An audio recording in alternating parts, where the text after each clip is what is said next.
जय हिंद साथियों, आप सभी को मेरा प्यार भरा नमस्कार। मैं मुकेश यादव, मैथ टारगेट से। और आज हम लोग पढ़ेंगे कक्षा 10 की मैथ एक्सरसाइज 4.3 का क्वेश्चन नंबर 11। यदि हम बात करें तो पिछली क्लास एक्सरसाइज 4.3 का क्वेश्चन नंबर 10 तक हम लोगों ने कंप्लीट कर लिया और आज हम लोग समझेंगे क्वेश्चन नंबर 10। तो समझने का प्रयास करते हैं, देखते हैं क्वेश्चन नंबर 10 क्या है। Sorry, question number 11। 10 तक तो हम लोगों ने पिछली क्लास में कंप्लीट कर लिया था। आज हम समझते हैं क्वेश्चन नंबर 10, देखते हैं क्या है। अरे क्वेश्चन नंबर 11 करा, दो वर्गों के क्षेत्रफलों का योग 468 मीटर स्क्वायर है। यदि उनके परिमापों का अंतर 24 मीटर हो तो दोनों वर्गों की भुजाएं ज्ञात हैं। समझिएगा ये बच्चे, दो वर्ग है। अब हम समझते हैं कि वर्ग होता क्या है, उसको समझ लेते हैं। तो सबसे पहले हम समझने की कोशिश करते हैं कि वर्ग होता क्या है। ये बच्चे, यदि मैं वर्ग की बात करूं तो वर्ग हमारा वो होता है कि अगर बात करें, हमने बताया था कि चतुर्भुज के बारे में, चतुर्भुज के कई प्रकार होते हैं, उसी एक प्रकारों में आता है हमारा वर्ग। तो समझिएगा, अगर हम बात करें वर्ग की परिभाषा की तो ऐसा चतुर्भुज जिसकी चारों भुजाएं बराबर तथा प्रत्येक कोण 90 अंश हो। ऐसा चतुर्भुज जिसकी चारों भुजाएं बराबर तथा प्रत्येक कोण 90 अंश होता है, उसे हम क्या कहते हैं? वर्ग कहते हैं। तो समझिएगा क्वेश्चन में क्या कहा जा रहा है हमसे। कहा जा रहा है कि दो वर्गों के क्षेत्रफलों का योग 468 मीटर स्क्वायर है। दो वर्ग हैं, उनका यदि मैं एरिया फाइंड करूं और जोड़ दूं, एरिया फाइंड करके जोड़ दूंगा तो हो जाएगा 468 मीटर स्क्वायर। यदि उनके परिमापों का अंतर, ये बच्चे समझिएगा, करा यदि उनके परिमापों का अंतर, तो समझिएगा कि वर्ग का परिमाप क्या होता है। वर्ग का परिमाप होता है 4 इंटू भुजा। क्या होता है? 4 इंटू भुजा या 4a, ठीक, जहाँ ए क्या है? वर्ग की भुजा है। तो समझिएगा होता है 4 इंटू भुजा। अगर हमें परिमाप निकालना है तो पहले उसकी भुजा पता होना चाहिए, तो भुजा पता है नहीं। तो समझिएगा आगे कह रहा है उनके परिमापों का अंतर 24 हो तो दोनों वर्गों की भुजाएं ज्ञात कीजिए। तो कुल मिलाकर के हमें दोनों वर्गों की भुजाएं बताना है कि जो दोनों हमारे वर्ग हैं उनकी भुजाएं क्या है। ठीक, तो समझिएगा ध्यान से बच्चे। हमने क्या काम किया, पहले वर्ग की भुजा को मान लिया कि ये जो पहला वर्ग जो है इसकी भुजा कितनी है? यक्ष। अब ये समझिएगा क्योंकि ये वर्ग है, इसकी चारों भुजाएं क्या होंगी? यक्ष से यक्ष होंगी, क्योंकि वर्ग है। वर्ग की चारों भुजाएं क्या होती हैं? बराबर होती हैं। तो यहाँ समझिएगा, अगर मैं फर्स्ट वर्ग की भुजा मान लिया हूँ तो फर्स्ट वर्ग का मैं परिमाप भी निकाल सकता हूँ। क्यों? क्योंकि होता क्या है? 4a या 4 इंटू भुजा। तो भुजा को हमने मान लिया है ना। तो यहाँ समझिएगा, तो पहले या माना इसलिए हमने लिख दिया है कि माना पहले वर्ग की भुजा कितना है? x मीटर है। हमको पता नहीं था तो हमने लेट कर लिया कि जो पहला वर्ग है उसकी जो भुजा होगी वो कितना होगी? x metre. ये बच्चे, पहले वर्ग का मैं परिमाप भी निकाल सकता हूँ।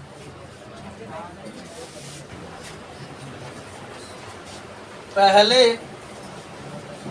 वर्ग का परिमाप बराबर पहले वर्ग का परिमाप की यदि बच्चे मैं बात करूं कितना आ जाएगा हमारा? 4 इंटू भुजा। तो 4 और भुजा को हमने कितना लेट किया? यक्ष। तो क्या हो जाएगा? 4x। ये बच्चे समझिएगा थोड़ा ध्यान से। अगर किसी वर्ग का हमें परिमाप दिया हो तो मैं भुजा आसानी से निकाल सकता हूँ।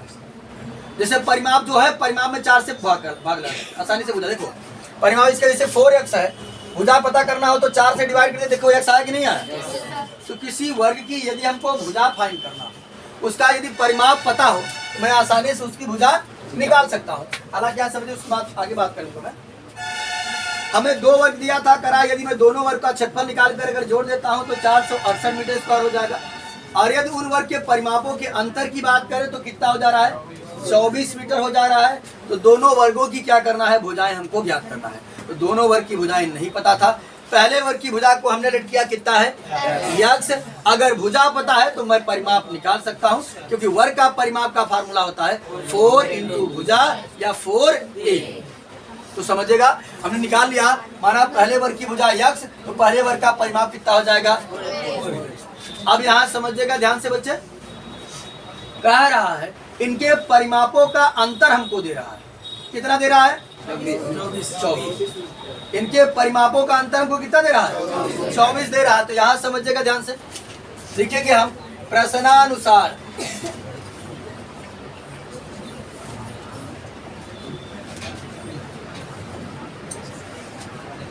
प्रश्नानुसार बात करते हैं। इनके परिमापों का अंतर, ये बच्चे मैंने ऐसे अंजाद बस ही आकृति बना दिया है, हमें ये नहीं पता है कि कौन बड़ा है कौन छोटा है। ठीक, हमें ये क्लियर नहीं है। जब तक हम फाइंड नहीं करें उसी भुजाएं, तब तक हम नहीं बता सकते कि कौन बड़ा है और कौन छोटा है। तो किसी को भी बड़ा और किसी को भी छोटा माना जा सकता है। तो हमने आकृति में जो माना है उसी को देख लेते हैं। हमने इसको क्या माना है, बड़ा माना है, और इसको क्या माना है, इसको मान लेते हैं। अंतर मतलब होता है घटाना। क्या होता है, घटाना। अंतर मतलब घटाना। तो कह रहा है कि उनका अंतर, यानी बड़े वाले में से छोटे वाले को घटाएंगे तो कितना आएगा, 24 आएगा। खुद ही कराने, देखो उनके परिमापों का अंतर, यानी बड़े वर्ग के परिमाप में से छोटे वर्ग का परिमाप घटाएंगे तो कितना आएगा, 24 आएगा। तो लिख देते हैं, बड़े वर्ग का परिमाप माइनस छोटे वर्ग का परिमाप, माइनस छोटे वर्ग का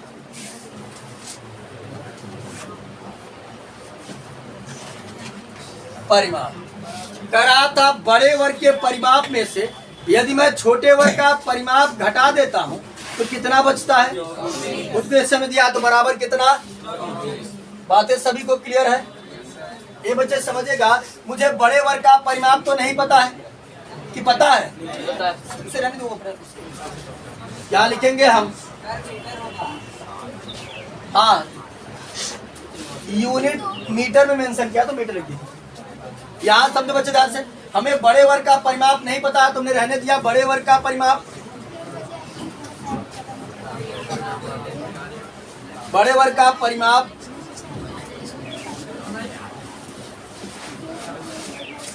माइनस छोटे वर्ग का परिमाप बच्चे हमने यहाँ निकाला है, कितना है, 4x। इसकी जगह हमने रख दिया 4x बराबर 24 यानी कि 24। अब यहाँ समझिएगा बच्चे ध्यान से, ये माइनस है, उधर जाएगा तो प्लस। यहाँ समझिएगा, यहाँ बच्चे हमारा बड़े वर्ग का परिमाप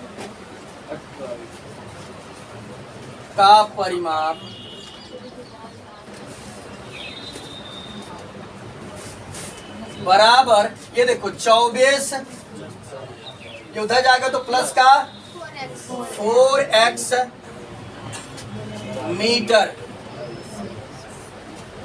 अब यहां समझो बच्चे ध्यान से, कुछ लोग कह रहे थे 24 4 28। अरे जब बिरादरी सेम होगा तब जुड़ेगा। इसमें यक्स है, इसमें यक्स है, का अलग अलग बिरादरी कैसे नहीं जुड़ेगा।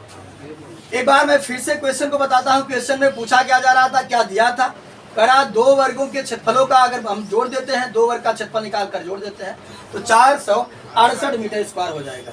यहाँ समझ जाएगा बच्चे, दो वर्ग था, हमें नहीं पता था कौन बड़ा है कौन छोटा है, तो हमने अपनी मान्यता के अनुसार मान लिया कि पहला वाला छोटा होगा, दूसरा वाला बड़ा होगा। ये जरूरी नहीं है, क्योंकि जब तक हम फाइंड नहीं करेंगे तब तक बता नहीं सकते कि कौन बड़ा है कौन छोटा है। तो हमने मान लिया है कि ये पहला वाला छोटा है, दूसरा वाला क्या है, बड़ा है। तो वर्ग वो होता है जिसकी चारों की चारों भुजाएं क्या होती हैं, बराबर होती हैं। सबकी निगाहें व्हाइट बोर्ड पर होनी चाहिए, कोई बच्चा इधर उधर नहीं देखेगा, समझिएगा ध्यान से। वर्ग का यहाँ समझिएगा, तो हमें पता नहीं था, तो हाँ बताए वही की वर्ग वो होता है जिसके चारों के चारों भुजाएं बराबर तथा प्रत्येक कोण समकोण यानी कि 90 अंश का कोण होता है, तो वो वर्ग कहलाता है। क्या कहलाता है, वर्ग। तो समझिएगा ध्यान से। हमने मान लिया माना पहले वर्ग की या छोटे वर्ग की, चलिए हो गया। तो यहाँ भी लिखना पड़ेगा पहला, दूसरा मान ले का, यहाँ दूसरा मान लेते हैं, इसको कर लेते हैं हम लोग दूसरा, और इसको क्या कर लेते हैं पहला।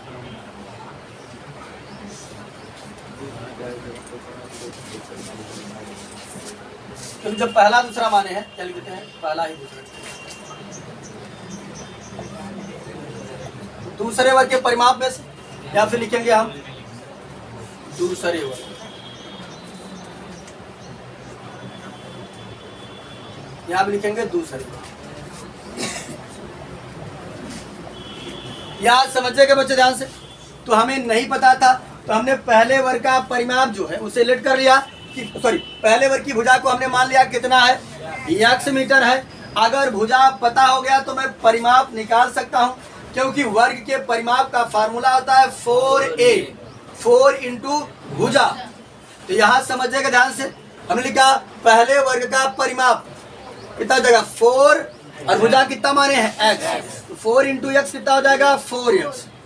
बातें कन्फर्म सभी को, ये हमारा हो गया पहले वर्ग का परिमाप। अब प्रश्न में ही कहा था, लिखना बंद करो बच्चा, लिखेगा नहीं, प्रश्न में ही कहा था कि यदि उनके अंतर की बात करें, कहा ना उनके परिमापों का अंतर, उनके परिमापों का अंतर 24 है, तो स्वाभाविक सी बात है कि एक वर्ग का परिमाप कुछ ज्यादा होगा, एक वर्ग का परिमाप कम होगा, तभी तो घटाने पर 24 आ रहा है। अंतर मतलब होता है घटाना। तो हमें नहीं पता था कौन बड़ा है कौन छोटा, हमने अपनी मान्यता के अनुसार मान लिया कि पहला वाला छोटा हो सकता है, दूसरा वाला बड़ा हो सकता है। यहाँ समझो, हमने लिखा प्रश्नानुसार दूसरे वर्ग का परिमाप माइनस पहले वर्ग का परिमाप बराबर 24 मीटर। हमने इसको पहले माना, इसको पहला माना, इसको दूसरा बनाया, आगे पीछे बस, ये पहला और ये दूसरा माना हमने। तो यहाँ समझिएगा दूसरे वर्ग के परिमाप में से यदि मैं पहले वर्ग का परिमाप घटा देता हूँ तो कितना बच जाएगा 24, कितना बचेगा 24। तो हमने वही लिखा कि दूसरे वर्ग का परिमाप माइनस पहले वर्ग का परिमाप बराबर कितना 24। अब यहाँ समझिएगा दूसरे वर्ग का बच्चे परिमाप हमको नहीं पता था, तो हमने रहने दिया दूसरे वर्ग का परिमाप माइनस पहले वर्ग का परिमाप हमको पता था, ये हम निकाले थे कितना 4x, तो हमने यहाँ रख दिया 4x, और बाकी इसको हमने क्या कर दिया पक्षांतर कर दिया, ये माइनस से उधर गया तो प्लस, तो दूसरे वर्ग का परिमाप भी आ गया। अब हमें चाहिए दूसरे वर्ग की भुजा। तो अभी हमने बताया था बच्चे आपको कि यदि परिमाप पता हो, भुजा निकालना हो तो 4 से भाग करना, 4 से भाग कर देते हैं तो वर्ग की भुजा आसानी से आ जाएगी। समझिएगा, जैसे पहले वर्ग का परिमाप कितना था 4x था, यही ना था, अगर इसकी भुजा निकालना हो तो 4 से भाग कर देंगे तो कट के आगे नहीं x आ गया। तो यदि किसी वर्ग का बच्चे हमको परिमाप पता हो तो भुजा निकालने के लिए हम उसमें क्या करते हैं 4 से भाग कर देंगे, 4 से भाग कर देंगे तो आसानी से हमारी भुजा आ जाएगी। क्या लिखेंगे हम, दूसरे वर्ग की भुजा बराबर, ये बच्चे कितने से भाग करेंगे, तो 24 प्लस 4x अपान 4। इसीलिए आगे एक काम और समझा देते हैं, ऊपर हमको इन दोनों में कॉमन मिल रहा है कितना, तो 4 को हम क्या करते हैं साथ ही लाख कॉमन कर लेते हैं, तो हो जाएगा 4, तो 4 से भाग करेंगे 4 छन 24, 4 के 4, 6 प्लस x अपान 4, 4 से 4 कट गया, तो दूसरे वर्ग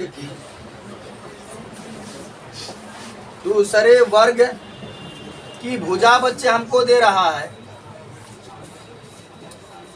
कितना हो जाएगा हमारा 6 प्लस x या x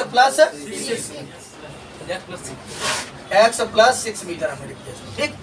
ये 6 प्लस x और x प्लस 6 दोनों बात समान है, घबराने वाली बात नहीं है प्रीति, ठीक, यह समझना। अब हमारे पास पहले वर्ग की भुजा को हमने माना था, दूसरे वर्ग की भुजा उस मान्यता के अनुसार धीरे धीरे सॉल्व करते हुए हम दूसरे वर्ग की भुजा भी पता कर लेंगे। आप समझो बच्चे, वर्ग का परिमाप तो होता है 4a, लेकिन वर्ग के क्षेत्रफल की बात करें तो वर्ग का क्षेत्रफल होता है, क्या होता है, भुजा स्क्वायर।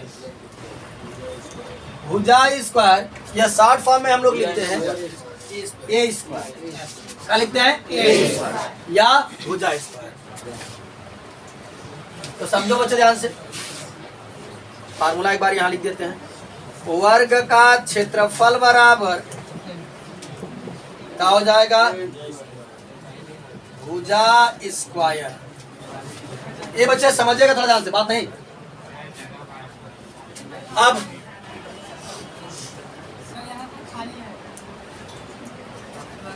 अब यहां समझिएगा बच्चे ध्यान से, देखो शांत रहो। ये दोबारा कह रहा है तो फिर से लिख देंगे पुनः प्रश्नानुसार। करा दो वर्गों के क्षेत्रफलों का योग 468 मीटर स्क्वायर है। यानी पहले वर्ग का क्षेत्रफल निकाले और दूसरे वर्ग का क्षेत्रफल निकाले और क्या काम करें, जोड़ दें। जोड़ देंगे तो कितना हो जाएगा, 468 मीटर स्क्वायर। कितना हो जाएगा, 468 मीटर स्क्वायर। यहाँ हम लिखेंगे पुनः प्रश्नानुसार। पुनः प्रश्नानुसार। ये बच्चे समझिएगा ध्यान से। तो ये बच्चे हम लिखेंगे पुनः प्रश्नानुसार। कह रहा है कि पहले वर्ग का क्षेत्रफल और दूसरे वर्ग का क्षेत्रफल निकाल कर जोड़ दे रहे हैं तो कितना हो जा रहा है, 468 मीटर स्क्वायर। तो वर्ग का क्षेत्रफल होता है भुजा स्क्वायर। तो पहले वर्ग की भुजा कितना है, यक्स। तो क्या हो जाएगा, यक्स स्क्वायर। और दूसरे वर्ग की भुजा कितना है, x प्लस 6। x प्लस 6 का स्क्वायर बराबर कितना। अब हमारे पास कुल मिलाकर इक्वेशन आ चुका है। बस इसी को सॉल्व करेंगे, आसानी से x की वैल्यू फाइंड करके बता देंगे पहले वर्ग की भुजा कितनी है और दूसरे वर्ग की भुजा कितनी है। तो चलिए बच्चे समझिएगा ध्यान पूर्वक। यहां हम सॉल्व करते हैं, बात नहीं बच्चे। ये देखो, ये तो हमारा x स्क्वायर ऐसे ही रहेगा। यहां लगा देंगे बच्चे a प्लस बी का होल स्क्वायर। तो होता है a square x square plus b square, तो 6 का square plus 2ab, 2 into x into 6 बराबर 468 लिखे हैं लास्ट में। तो यहाँ समझो बच्चे ध्यान से, एक एक्स स्क्वायर यहाँ, एक एक्स स्क्वायर यहाँ कितना हो गया, हो जाएगा 2x स्क्वायर प्लस, ये बच्चे पहले इसको लिख देते हैं, 6 दूनी 12x और ये हो जाएगा 6 छंके 36 बराबर 468। इसको इधर उठा लाते हैं, प्लस इधर आएगा तो 2x square plus 12x plus 36 minus 468 बराबर 0। घटा दो बच्चे, तो जाएगा 2x square plus 12x minus 400 बराबर 0। तो हमने कहा दो कॉमन ले लेते हैं, बात नहीं बच्चे, दो कॉमन लेते हैं, कॉमन लेकर के छोटा कर देते हैं। तो 2 को हमने कॉमन किया तो यहाँ हो गया हमारा x स्क्वायर, यहाँ 2 छंग 12x, 2 से भाग करेंगे तो 2 दूना 4, 2 1 के 2, 2 छंग बराबर 0। ये बच्चे इस आकृति को मिटा देते हैं, आसानी से आप बना सकते हैं, कभी से देख रहे हैं। तो यहाँ समझो बच्चे ध्यान से, 2 से भाग कर देंगे तो कुल मिलाकर हो जाएगा 0। कितना हो जाएगा, तो हो जाएगा हमारा x square plus 6x minus 216 बराबर 0। ये बच्चे समझिएगा ध्यान से। अब इसका हमें 2 फैक्टर करना है, तो क्या बनेगा, यहाँ पर 1, यहाँ पर 216 गुणा किए तो आ गया माइनस का 216। इसका ऐसा खंड करना है, गुणा करे तो माइनस का 216 आ जाए शुभमपाल, और अगर घटा दे तो प्लस का 6 आ जाए शुभमपाल। ठीक, तो यहाँ समझिएगा ध्यान से। बच्चों ने बताया, आप सभी में से काफी बच्चों ने जवाब दिया कि सर 18 और 12, किसको प्लस करे किसको माइनस, 18 प्लस और 12 को माइनस, क्योंकि घटाने पर हमको प्लस का 6 चाहिए। तो यहाँ समझो बच्चे ध्यान से, ये बन जाएगा x square plus 18x minus 12x minus 216 बराबर 0। तो किधर हम सॉल्व करें? चलिए यहाँ इधर सॉल्व कर देते हैं, हो सकता है कुछ बच्चों को ना दिखे, लेकिन दो चीज छोड़ देते हैं ताकि वो दिखता रहे और पीछे वाले को नहीं दिखेगा ना। चलो तुम लोग पीछे वाले थोड़ा सा मैनेज करेंगे स्टेप। चलो शांत रहो, पीछे वाले थोड़ा खड़े हो जाओ, मैनेज करो, जिन्हें नहीं दिख रहा है थोड़ा सा मैनेज कर लो। चलिए देखो इन दोनों में कॉमन क्या है? यहाँ हो जाएगा बचेगा x और यहाँ हो जाएगा प्लस 18, यहाँ माइनस 12 कॉमन करेंगे, क्या हो जाएगा x और यहाँ हो जाएगा प्लस का 18 बराबर। ये बच्चे इन दोनों में वापस से हमको कॉमन मिल रहा है x प्लस 18, यहाँ बच जाएगा हमारा x माइनस 12 बराबर 0। अब बारी बारी से हम इनको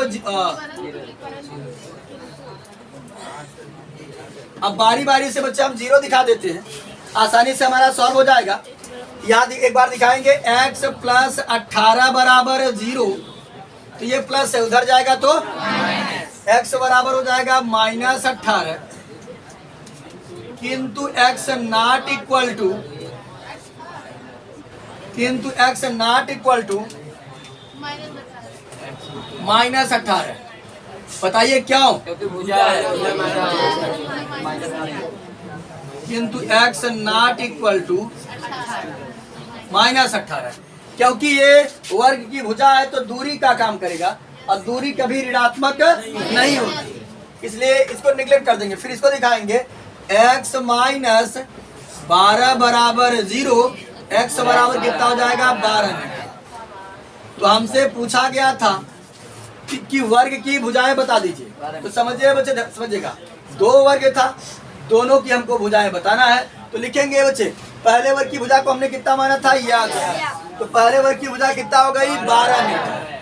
दूसरे वर्ग की भुजा हमारी कितना आई थी x प्लस 6, x जगह रखेंगे 12 और 12 प्लस 6 18, तो दूसरे वर्ग की भुजा कितना होगी 18 होगी। सत्यम गुप्ता।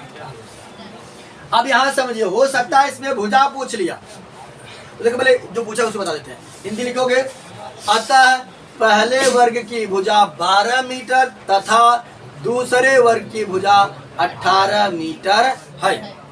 आप समझो, हो सकता है यही सेम प्रश्न दे करके आशीष समझाएंगे तो मारेंगे तो बनाओगे खीस।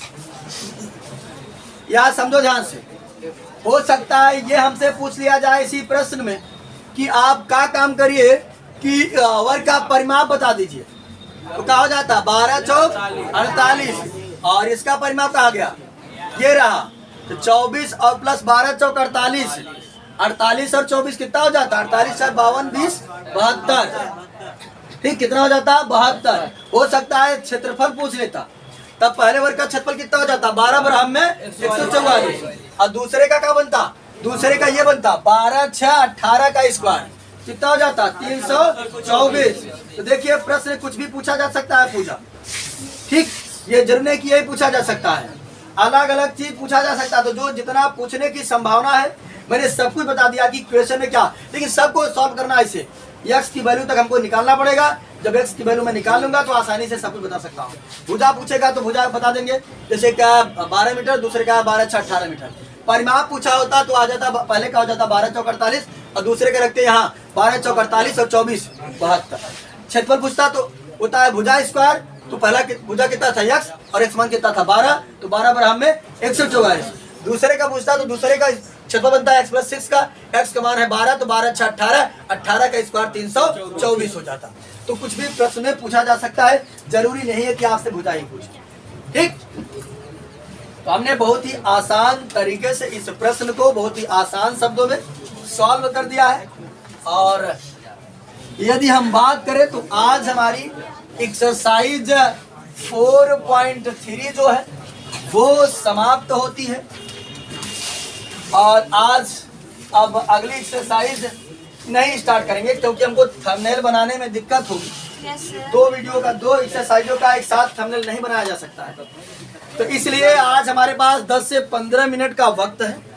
इन 10 से 15 मिनट में आज हम लोगों ने जितना पढ़ा है उसको रिवाइज करने का प्रयास करते हैं। ईमानदारी के साथ जितने भी बच्चे पढ़े हैं, जब मैं प्रश्न पूछूंगा तो बताने की कोशिश करिएगा।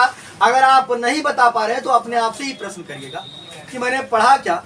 और बहुत ही हम लोग बहुत ही धैर्य के साथ पढ़ रहे हैं। ये कभी नहीं रहा कि एक दिन में मैं 10 क्वेश्चन कराया हूँ या एक दिन में 55 क्वेश्चन कराया हूँ। कभी मतलब 2 क्वेश्चन 3 क्वेश्चन बहुत ही आराम से हम लोग पढ़ रहे हैं, ताकि जो कॉन्सेप्ट है वो आपके माइंड में स्टोर किया जा सके और आसान से आसान शब्दों में आपको समझाया जा सके। ठीक, तो चलिए मैं प्रश्न करूंगा और आप लोग शालीनता के साथ जवाब दीजिएगा। जिन्हें जवाब नहीं आ रहा है वो ध्यान से सुनेंगे और अपने आप से ही प्रश्न करेंगे कि मुझे भी जवाब देना चाहिए था, इसका मतलब है कि हमने लापरवाही किया है। तो चलिए, सबसे पहली बात तो यही है, पहले तो यही पता होना चाहिए कि मैं चैप्टर पढ़ क्या रहा हूँ। जब मैं यही नहीं पता हो कि चैप्टर में क्या पढ़ रहा हूँ तो कैसे बताऊंगा। तो कुल मिलाकर अभी तक हम लोग 4 चैप्टर पढ़ रहे हैं, एक एक्सरसाइज इसकी और है, उसके बाद ये चैप्टर 4 हमारा समाप्त भी हो जाएगा। तो चलिए, सबसे पहले मैं चैप्टर का नाम ही जान लेता हूँ। सबकी निगाहें हमारी तरफ होनी चाहिए, कोई बच्चा बात नहीं करेगा। बात करने के लिए आप नीचे बात कर सकते हैं। ये बातें थोड़ी नहीं की जा, अभी हम एक क्लास में भरम पढ़ा भाई, अब रास्ता में थोड़ी नहीं जाता हुआ चैप्टर का नाम बतावा का तो क्लास में भरम बताओ भाई ना, बतिया तो कथाऊ भी हो सकता है। इतना रोड पे जाता भाई बताओ जिसमें कहीं मास्टर पकड़ा हुआ का रेडियो में पूछा था। तो ये क्लास में केवल 1 घंटे की क्लास में ही ये सब पढ़ाया जा सकता है। ये बात आप लोग आपके मित्र यार हैं, ये आप बाहर भी कर सकते हैं। ठीक, तो क्लास में आया तो एकदम ध्यान से पढ़ा किया करिए कि सर बात क्या बता रहे हैं। चलिए, तो पहले बताइए फर्स्ट चैप्टर का क्या नाम है? वास्तविक संख्याएं। Chapter 2, chapter 3, chapter 4। ये तो 4 चैप्टर थे, 4 चैप्टर हम लोगों ने पढ़ा था, चारों का नाम हमको पता है। इन चारों चैप्टर का थोड़ा सा मतलब समझ के फिर आगे बढ़ते हैं।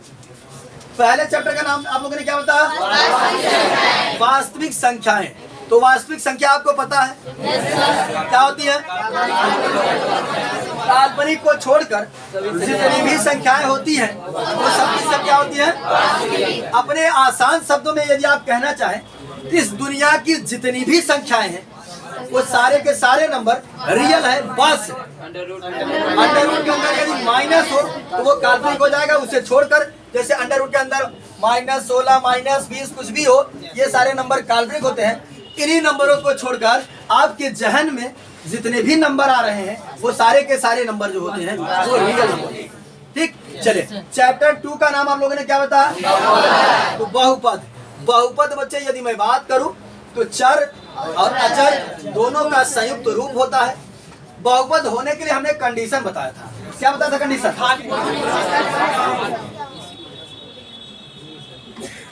जिसकी घात पूर्ण संख्या हो। अब फिर से एक प्रश्न बन जाता है कि पूर्ण संख्या क्या होती है? कहाँ से प्रारंभ होती है? 0 से प्रारंभ होकर तक जाती है।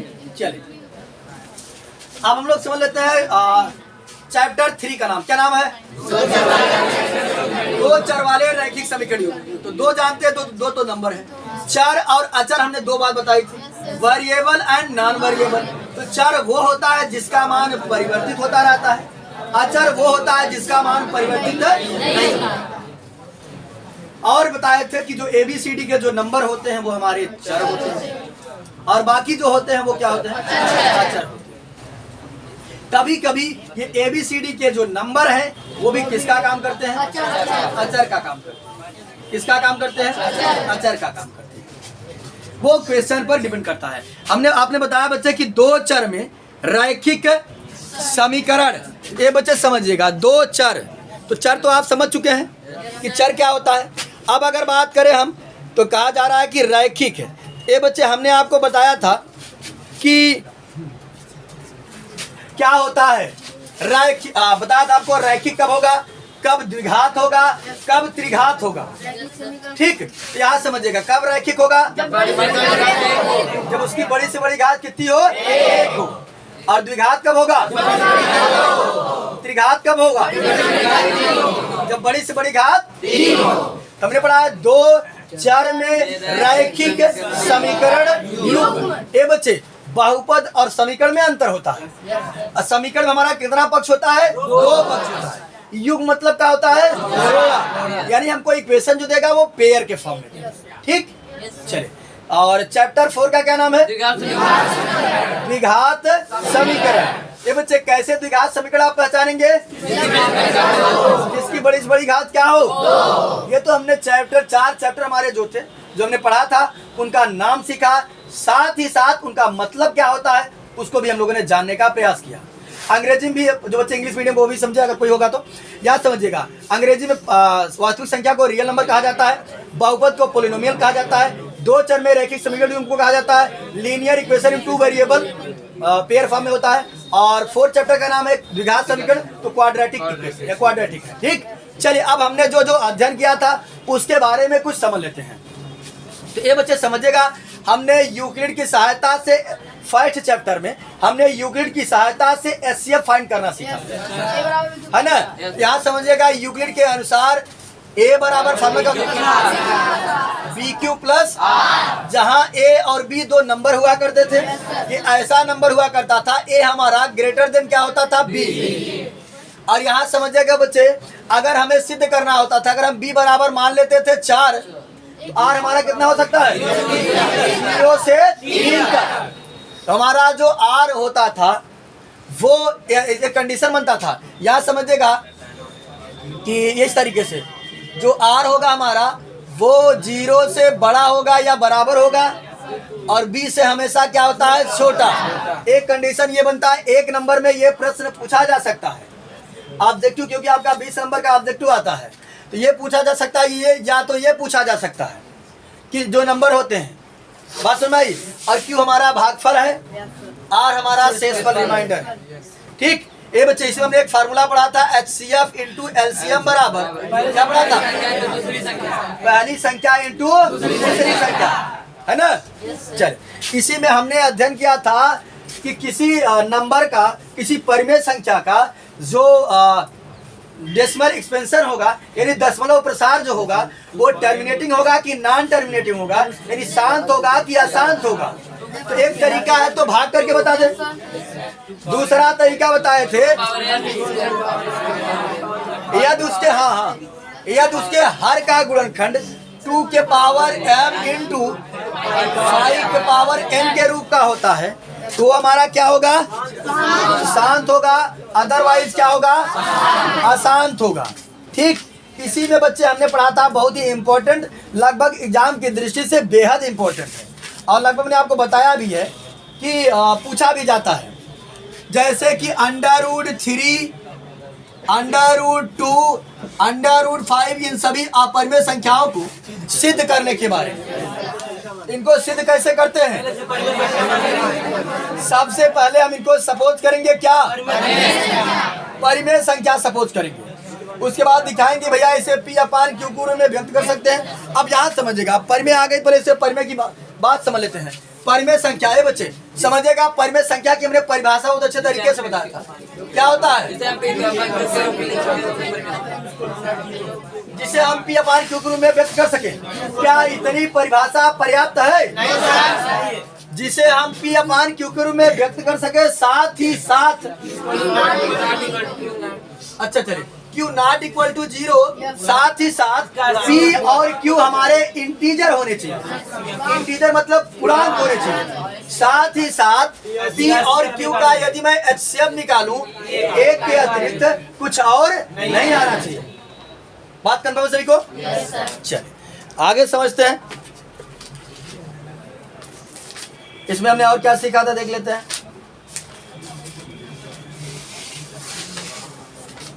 हालांकि इतना ही सीखा था, जितना हमने सीखा था उतना हमने रिवीजन करा दिया अच्छे तरीके से, और चैप्टर 2 भी रिवीजन करा देते हैं, फिर आगे चलते हैं।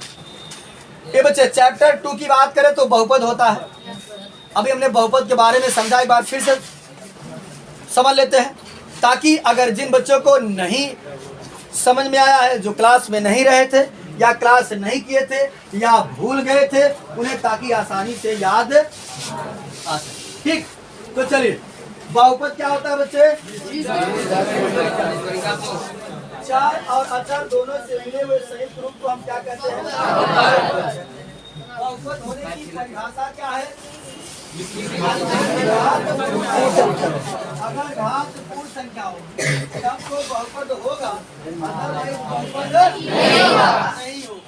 चलिए बहुपद की यदि बात करें तो हमने पढ़ा था शून्य बहुपद। शून्य बहुपद पता है क्या होता है? बड़ी से बड़ी घात कितनी हो? जीरो। जिसकी बड़ी से बड़ी घात अगर जीरो हो तो वो क्या होता है? शून्य बहुपद। और जिसकी बड़ी से बड़ी घात अगर एक हो तो बड़ी से बड़ी घात दो हो तो बड़ी से बड़ी घात तीन हो तो त्रिघात बहुपद होता है। इतना हमने पढ़ा था। अब यहाँ समझिएगा बच्चे, इसी में हमने सीखा था कि शून्यांकों का अगर कोई द्विघात समीकरण है उसके शून्यांकों का योग, शून्यांकों के योग के शॉर्ट फॉर्म में क्या कहते हैं? Alpha plus beta. तो शून्यांकों का योग यानी अल्फा प्लस बीटा बराबर क्या होता है? माइनस बी अपान ए। शून्यांकों के योगफल को हम लोग शॉर्ट फॉर्म में कहते हैं alpha into beta. Alpha into beta बराबर क्या होता है? सी अपान ए। द्विघात समीकरण बनाने का भी फार्मूला पढ़ा था हमने। क्या पढ़ा था?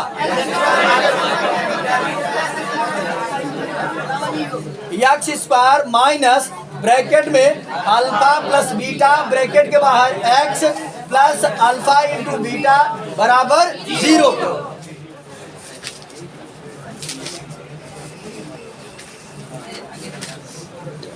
उसके बाद इसमें बहुत कुछ नहीं था। ये बच्चे, इसमें हमने त्रिघात बहुपद का भी पढ़ा था। तो त्रिघात बहुपद का किसी को पता है? पहले पूछ लेते हैं। त्रिघात बहुपद होता था, शून्यांकों का योग वहां भी होता था। द्विघात बहुपद में 2 शून्यांक होते तो अल्फा और बीटा, वहां 3 शून्यांक होते तो अल्फा बीटा गामा। तो शून्यांकों का योग क्या होता था? शॉर्ट फॉर्म में हम लोग कहते थे alpha plus beta plus gamma. Alpha plus beta plus gamma बराबर क्या होता है? माइनस बी अपान ए। उसके बाद यदि बात करें हम तो होता था 2 शून्यांकों को एक साथ लेकर उनके गुणनफल का योग यानी alpha into beta plus beta into gamma plus gamma into alpha बराबर क्या होता है? सी अपान ए होता है। क्या होता है? सी अपान ए। उसके बाद हमने पढ़ा था शून्यांकों का गुणनफल। तो क्या होता है? Alpha into beta into gamma बराबर क्या होता है? माइनस डी अपान ए। इसी में हमने सीखा था त्रिघात बहुपद का निर्माण करना। तो फार्मूला होता था एक्स क्यूब माइनस,